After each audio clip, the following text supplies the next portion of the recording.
Hello, everyone. Thank you so much for taking time out of your day to watch my presentation. My name is Kelly Mukai, and I am a senior at Iolani School. My research is on engineering and invasive algae and taro-based bioplastic. You may be wondering, what is a bioplastic? Bioplastics are biodegradable plastics made from renewable resources such as starch and agar. This pie chart here shows that bioplastics are very promising as they are expected to make up 40% of the plastic industry with a value of $324 billion by 2030. My research question was, is it possible to extract agar from Gracilaria salicornia and taro starch from taro to create a fully biodegradable and cost-effective bioplastic? Regularly used petroleum-based plastics are the source of many prevalent environmental issues, two of which being plastic pollution and global warming. In terms of plastic pollution, 7.8 to 8.2 million tons of plastic enter the oceans every year, endangering the lives of marine creatures. Additionally, around 100,000 marine animals and up to 1 million seabirds die from plastic waste every year. For global warming, when petroleum-based plastics are made, precious non-renewable resources are being used. Global warming is heavily linked to the exploitation of fossil fuels, which are what makes up these petroleum-based plastics. Looking at common alternatives for petroleum-based plastics, two are very notable as they are not as environmentally friendly as we think. PLA plastics require controlled composting environments or large facilities where compost reaches 140 degrees for 10 consecutive days, which in reality consumers do not have access to. Without these facilities, they can take just as long as petroleum-based plastics to decompose. For oxo-biodegradable plastics, chemicals are added to help them break down quicker, but this ends up creating smaller pieces of plastics or microplastics, which are even more dangerous. Thus, bioplastics with their ability to fully decompose in natural environments are extremely interesting. So why invasive algae for my bioplastic? Last year, my research was on engineering a taro starch-based bioplastic. However, my bioplastic was not feasible enough to be marketed due to how I use lab-grade agarose as pictured on the left. This year, I decided to extract agar from Gracilaria salicornia to create my bioplastic instead. Gracilaria salicornia, or more commonly known as gorilla ogo, is a very environmentally harmful invasive algae prominent in Kaneohe Bay. Invasive algae smother and prevent sunlight from reaching the coral, eventually killing them. Gorilla ogo is especially dangerous because of its thickness and extremely quick growth and spread rates. In the image on the right, you can see Heia Pier in Kaneohe filled with gorilla ogo. So then why taro starch? As I mentioned before, my research last year was on engineering a taro starch-based bioplastic. Taro starch proved to be a great alternative because of its small granular size compared to regularly used cornstarch and potato starch, which aided in water resistance. Also, a taro bioplastic would support local farmers and businesses and is culturally significant to Hawaii. My first goal was to extract agar from gorilla ogo. The following steps were piloted twice and successfully performed 4 times. It was a 16-day process. Days 1 to 7 were for algae collection. Gorilla ogo was collected from Heia Pier and was rinsed and sun-bleached daily. The cleaned, sun-bleached algae can be seen in the image on the right. Day 8 was the pretreatment stage where 6% sodium hydroxide solution was added in order to remove the sulfate groups in the agar and improve gel quality. Other research papers have shown that 6% sodium hydroxide is the optimal percentage for agar extraction. On day 9, the pretreated algae were neutralized with 5% acetic acid. They were then placed into ultra-pure water, heated on a hot plate, and blended in a blender. The puree was physically filtered, allowed to gel, and placed into the freezer. Days 10 to 15 were for freeze-thawing and drying. Freeze-thawing improves the gel strength and water solubility properties of the agar. The gel was removed from the freezer and thawed with tap water. It then was placed into an incubator for 5 days to completely dehydrate. On day 16, the dried agar was removed from the incubator and masked on a digital scale. Then a coffee grinder was used to obtain the powdered agar, optimal for bioplastic usage. The percent yield of agar extraction can be seen here. The average percent yield for all 4 trials was around 12%.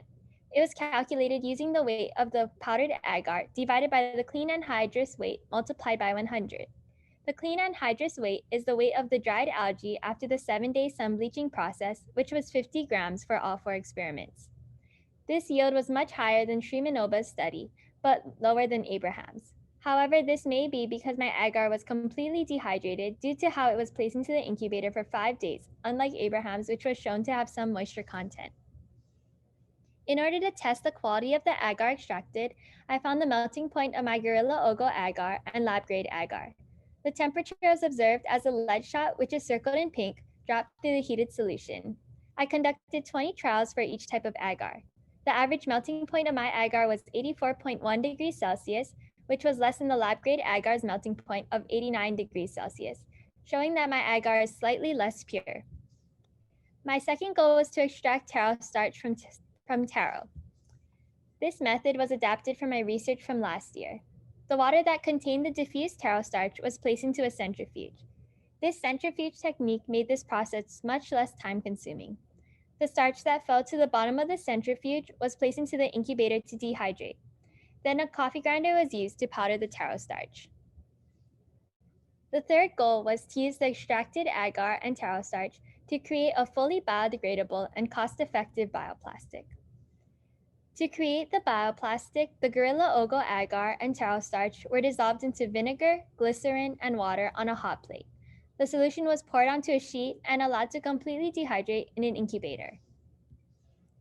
Here you can see the final invasive algae and taro-based bioplastic. The last goal was to conduct biodegradability tests and calculate the cost-effectiveness of my bioplastic.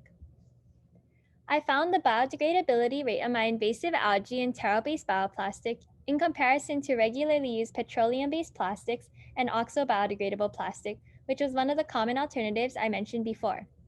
Over just 4 days, the invasive algae and taro-based bioplastic biodegraded at a rate of around 68% versus 2% for oxo-biodegradable plastics and 0% for petroleum-based plastics.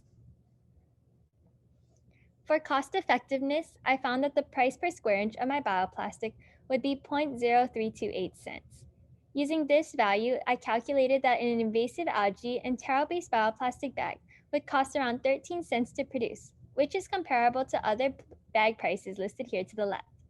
Note for compostable plastic bags, like PLA and oxo-biodegradable plastics, it is also important to see if the plastic bag is actually able to biodegrade in natural environments, which is a positive characteristic of my bioplastic.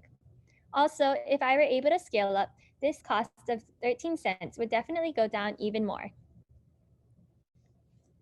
Future research could be to find applications for my invasive algae and taro starch-based bioplastic, such as a bioplastic bag, which I calculated the cost of just before. I also could quantitatively test the strength of my bioplastic in comparison to other plastics. The invasive algae and taro-based bioplastic has properties ideal for a plastic bag. However, in order to be manufactured, ways to make the agar and taro starch extraction methods easier and quicker could be looked into. In conclusion, this invasive algae and taro-based bioplastic is a very promising alternative to regularly used plastics and would address multiple global environmental issues while supporting our local economy and environment. I've learned many things while conducting research throughout this school year.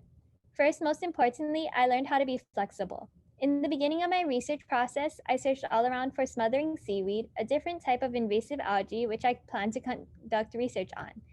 However, with the help of Mr. Heckman, I realized that I needed to switch because that algae is not prevalent enough in Hawaii. Thankfully, I found Gorilla Ogo and quickly switched to that. Additionally, COVID-19 has been challenging for all of us, but we've all learned to adjust based on the given circumstances. I also learned how to time manage better and work smarter, not harder. Research is inevitably time-consuming, but it is important to balance your workload, especially during senior year when time is truly limited. Additionally, it is really important to not become frustrated. There were many times when I wanted to give up, such as when I spent so many days trying to extract the agar and extracted just 0.5 grams. With determination and the mindset that not everything needs to work out the first time, you can do anything. Lastly, I'd like to recommend to anyone who has the opportunity to do so to take research and find something you are truly passionate about. Of my 13 years here at Iolani, I can honestly say that taking research has been one of the best decisions that I've ever made. Thank you so much, Dr. Chan, for being my mentor and constantly supporting me throughout the past few years. I'm so grateful for everything you've done for me and will remember everything I've learned from you for the rest of my life. Thank you, Mr. K, for giving me the opportunity to conduct research this summer under the John and Violet K Fellowship. Thank you, Ms. Tomiyasu and Dr. Mitchell, for giving me lead shots to conduct my melting temperature experiment. Thank you, Mr. Heckman, for helping me with my algae search in the beginning of the summer. Thank you, Ms. Sailors, for helping me understand the chemistry behind bioplastics. Thank you, Senora Mello, for providing me with a Ziploc heat sealer to attempt to create a bioplastic bag. Thank you, Mr. Tong, for staying late after school with me in the lab and for even coming in during your summer to let me in. And lastly, thank you to my mom, dad, and sister Kayla for helping me collect and wash the smelly algae and providing support whenever I needed it. These are my references. Thank you all so much for watching.